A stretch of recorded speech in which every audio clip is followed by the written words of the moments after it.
Хочу поблагодарить всех вас и всех граждан страны за поддержку и это доверие. Спасибо большое.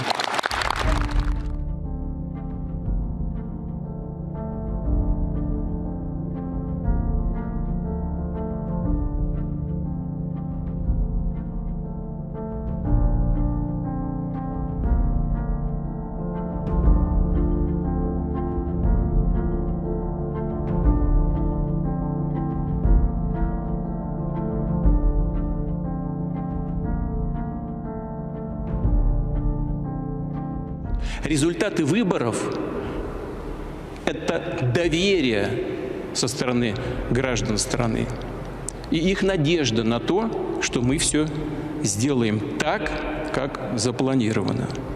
Хочу поблагодарить всех вас и всех граждан страны за поддержку и это доверие. Спасибо большое.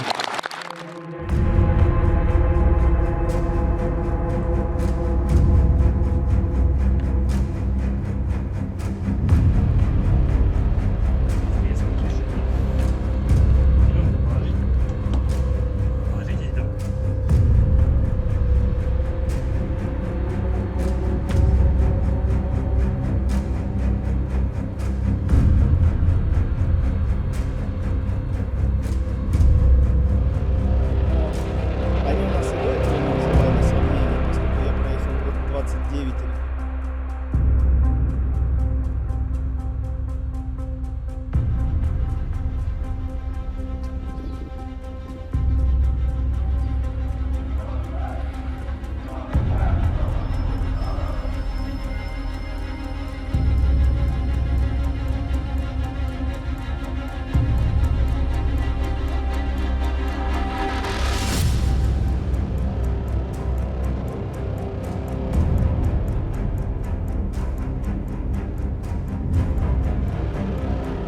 Забирал с тобой 100 метров. 25 танков за это время. Около 40%. Из них примерно 35% оказалось